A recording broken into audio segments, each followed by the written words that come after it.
नमस्कार मैत्रिणींनो, आजची आपली पहिली टिप आहे ती म्हणजे या पद्धतीची अशी ही नकली खड्यांची कानातली असतात ती कशा पद्धतीने स्वच्छ करायची ते बघायचं आहे। त्यासाठी इथे आपल्याला एक वाटी घ्यायची आहे। वाटीमध्ये आता आपण दोन्ही कानातले ठेवून देऊया। आता याच्यामध्ये आपल्याला गरम पाणी घालायचं आहे। गरम पाणी जास्त कडक केलेलं नाही, थोडंसंच गरम आहे। आता आपण याच्यावरती बेकिंग पावडर घालायची आहे। तुमच्याकडे बेकिंग सोडा असेल तर तोही तुम्ही वापरू शकता। आता बेकिंग पावडर आपण पाण्यामध्ये व्यवस्थित मिक्स करून घेऊया। कानातलंही व्यवस्थित आपल्याला हलवून या पद्धतीने 5 मिनिटासाठी असे ठेवायचं आहे। 5 मिनिट झालेले आहेत। आता आपल्याला हे कानातलं घासून घ्यायचं आहे। त्यासाठी इथे मी कोलगेट घेणार आहे। तुम्ही कुठल्याही प्रकारची पेस्ट घेऊ शकता। तुमच्या आवडीनुसार तुम्ही शॅम्पू सुद्धा इथे वापरू शकता। या पद्धतीने थोडंसं कोलगेट बोटावरती घेऊन आपण ते टूथब्रशवरती लावून घ्यायचं आहे आणि आपण हे कानातलं घासायचं आहे। येथे मी कानातलं घासण्यासाठी जुना ब्रश घेतलेला आहे। तुमच्याकडे असे जुने वापरलेले ब्रश असतील तर तुम्ही सुद्धा त्याचा या पद्धतीने छोट्या-छोट्या गोष्टी स्वच्छ करण्यासाठी वापर करू शकता। कानातले घासून झालेले आहेत। आता आपण ते धुवून घेऊया। कानातले धुतलेले आहेत। धुतल्यानंतर तुम्ही बघू शकता दोन्ही कानातल्यांना किती छान चमक आलेली आहे। अगदी नव्यासारखं कानातलं दिसत आहे। तुम्हाला सुद्धा हे कानातले स्वच्छ करण्याची ही आयडिया तुम्हाला आवडली असेल तर नक्कीच ट्राय करून बघा। तसेच तुम्ही सोन्याचे कानातले सुद्धा या पद्धतीने स्वच्छ करू शकता। आता आपली पुढची टिप आहे ती म्हणजे फ्रीजमध्ये अशा या जुन्या शिल्लक राहिलेल्या मिरच्यांसाठी आहे। अशा या मिरच्या नवीन आणल्या की आपण जुन्या मिरच्या टाकून देतो, तर त्या टाकून न देता त्याचा कशा पद्धतीने आपल्याला वापर करायचा आहे ते बघायचं आहे। येथे मी चाळणीमध्ये ह्या मिरच्या ओतून घेतलेल्या आहेत। आता आपल्याला त्या धुवून घ्यायच्या आहेत। मिरच्या मी धुवून घेतलेल्या आहेत। खराब मिरच्या असतील तर त्या आपल्याला याच्यातून बाजूला करून घ्यायच्या आहेत। आता या मिरच्या आपल्याला उन्हामध्ये सुकवून घ्यायच्या आहेत किंवा पाणी आपल्याला त्याचं पूर्णपणे सुकवून घ्यायचं आहे।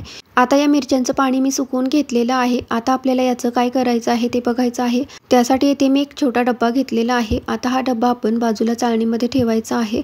चाकूने आता आपण या मिरच्या या डब्यामध्ये कट करून घ्यायच्या आहेत। खराब मिरच्या असतील तर त्या आपल्याला या पद्धतीने बाजूला कट करून काढायच्या आहेत आणि चांगल्या मिरच्या आपल्याला या डब्यामध्ये कट करून घ्यायच्या आहेत। येथे मी पटापट सर्व मिरच्या कट करून घेतलेल्या आहेत। अशा प्रकारे फ्रीजमध्ये शिल्लक राहिलेल्या मिरच्या तुम्ही कट करून त्या या पद्धतीने भाजीसाठी वापरू शकता किंवा याची पेस्ट सुद्धा तुम्ही तयार करून त्या पुन्हा एकदा वापरू शकता। त्यामुळे अशा प्रकारची ही मिरचीची टिप तुम्हाला आवडली असेल तर नक्की ट्राय करा। आता आपली पुढची टिप आहे ती म्हणजे साबुदाण्यांसाठी आहे। असे हे साबुदाणे ज्यावेळेस आपल्याला खिचडी जर पटकन बनवायची असेल तर त्यावेळेस ती पटकन भिजत नाहीत। अशा वेळेस एक कशा पद्धतीने पटकन भिजवता येतील त्यासाठी कुठली ट्रिक करायची आहे ते बघायचं आहे। येथे अगोदर आपल्याला जेवढे साबुदाणे लागणार आहेत तेवढे आपण या पद्धतीने वाटीच्या मापाने घ्यायचे आहेत। येथे मी 3 वाट्या घेतलेल्या आहेत। तुम्हाला जेवढे लागणार आहे तेवढे तुम्ही घेऊ शकता। आता हे साबुदाणे आपण स्वच्छ धुवून घ्यायचे आहेत। त्यासाठी इथे मी या साबुदाण्यामध्ये पाणी घालून घेत आहे। पाणी घालून आपल्याला हे व्यवस्थितपणे या पद्धतीने हाताने चोळून घ्यायचे आहेत। 2 पाण्याने इथे आपल्याला हे साबुदाणे स्वच्छ धुवून घ्यायचे आहेत। आता हे साबुदाणे आपण धुवून घेतलेले आहेत। आता हे धुवून घेतलेले साबुदाणे पटकन भिजवण्यासाठी इथे आपल्याला याच्यामध्ये थोडंसं गरम पाणी घालायचं आहे। या पद्धतीने इथे साबुदाणे बुडतील इतपत आपल्याला याच्यामध्ये पाणी घालून घ्यायचं आहे। या साबुदाण्यामध्ये आपल्याला पाणी जास्त सुद्धा घालायचं नाही आणि कमी सुद्धा नाही। जास्त घातलं तर साबुदाणे ओलसर होतील आणि कमी घातलं तर साबुदाणे एकदम असे कडक होतील। त्यामुळे या पद्धतीने मापातच पाणी घाला। आता आपण हे साबुदाणे असेच 2 तासासाठी ठेवायचे आहेत। 2 तास झाल्यानंतर तुम्ही बघू शकता हे साबुदाणे या पद्धतीने छान असे भिजलेले आहेत। अगदी रात्रभर भिजवले आहेत असे वाटत आहेत, तुम्ही बघू शकता। आता हे साबुदाणे तुम्हाला मी तोडूनही दाखवते किती सहज तुटले जात आहेत ते बघा। आणखीन काही साबुदाणे तुम्हाला इथे मी तोडून दाखवते किती मऊसूत असे भिजलेले आहेत ते बघा। जराही कुठे कडकपणा इथे राहिलेला नाही। त्यामुळे अशा पद्धतीने साबुदाणे पटकन भिजवण्याची ही ट्रिक तुम्ही नक्की ट्राय करून बघा, तुम्हाला खूपच उपयोगी पडेल। आता मी तुम्हाला दह्याच्या डब्याला अशा पद्धतीचं जे झाकण मिळतं त्याचा उपयोग करून दाखवणार आहे। दह्याच्या डब्याला जे अशा पद्धतीचे हे झाकण जे येतं ते फॉइल पेपरपासून बनवलेलं असतं। त्यामुळे या पद्धतीने याचा कसाही वापर आपण करू शकतो। खूप छान असा उपयोग इथे तुम्हाला करून दाखवणार आहे। आता इथे मी एक छोटीशी अशी एक डब्बी घेतलेली आहे। तुमच्याकडे ज्या पद्धतीची अशी डब्बी असेल ती तुम्ही घेऊ शकता। तुमच्याकडे छोटा ग्लास असेल तर त्याचा तुम्ही वापर करू शकता। आता ही डब्बी आपण या झाकणाच्या मधोमध ठेवायची आहे आणि या पद्धतीने ते आपल्याला दाबून घ्यायचे आहे। आता या पद्धतीने आपण याची एक वाटी तयार करून घेतलेली आहे। आता पुढचा जो भाग आहे तो आपण या पद्धतीने असा व्यवस्थित सेट करून घ्यायचा आहे। आता तुम्हाला कळलंच असेल याचा उपयोग आपण या पद्धतीने पंतीसारखा करणार आहोत। खूप छान आयडिया आहे। आता याच्यामध्ये मी वात लावून घेत आहे। आता थोडंसं तेल घालूया। तेल घालून झाले की याची आता मी वात लावून दाखवते।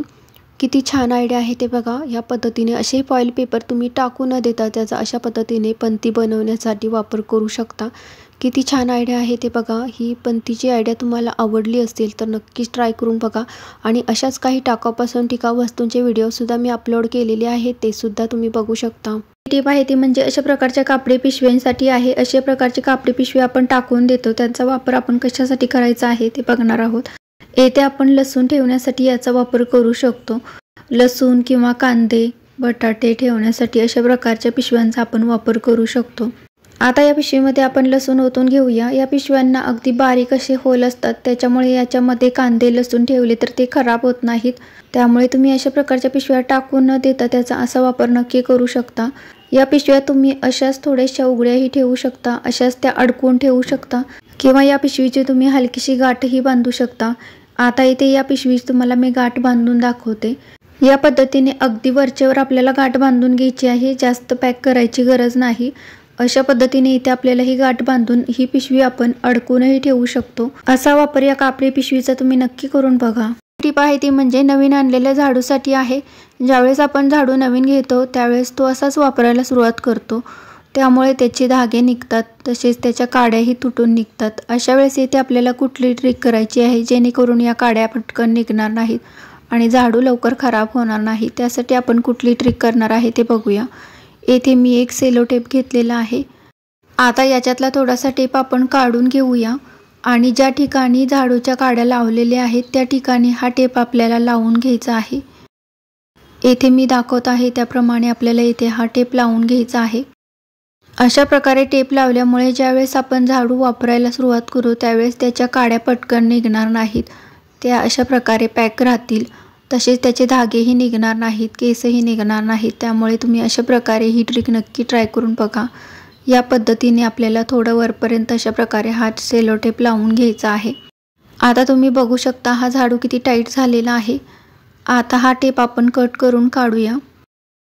अशा प्रकारे तुम्ही नवीन आणलेला झाडू नक्की वापरून बघा, लवकर खराब होणार नाही. आता आपण या हेअर बेल्टचा कशा प्रकारे वापर करायचा आहे ते बघणार आहोत. हा माझ्याकडील जुना झालेला हेअर बेल्ट आहे. हा हेअर बेल्ट तुम्ही बघू शकता अशा प्रकारे थोडा थोडा खराब झालेला आहे. याचा उपयोग आपण कशा प्रकारे करायचा आहे ते बघायचं आहे. येथे मी या बांगड्या घेतलेल्या आहेत. अशा प्रकारच्या या सर्व बांगड्या आपण या हेअर बेल्टमध्ये ऑर्गनाइज करून ठेवणार आहोत. या पद्धतीने बेल्टमध्ये सर्व बांगड्या आपण भरून घ्यायच्या आहेत. सर्व बांगड्या आता आपण या हेअर बेल्टमध्ये भरून घेतलेल्या आहेत. आता हा पॅक करण्यासाठी येथे मी सेफ्टी पिन घेणार आहे. येथे मी मोठ्या साईजची सेफ्टी पिन घेतलेली आहे. आता या सेफ्टी पिनने आपण हा बेल्ट या पद्धतीने पॅक करून घ्यायचा आहे. अशा प्रकारे आपण या बेल्टचा वापर करू शकतो. तुम्ही सुद्धा अशा प्रकारे या बेल्टचा वापर बांगड्या अडकवण्यासाठी नक्कीच करू शकता. आणि हा बेल्ट आपण या पद्धतीने भिंतीवरती अडकूनही ठेवू शकतो. त्यामुळे ही सुद्धा ट्रिक आवडली असेल तर ट्राय करा.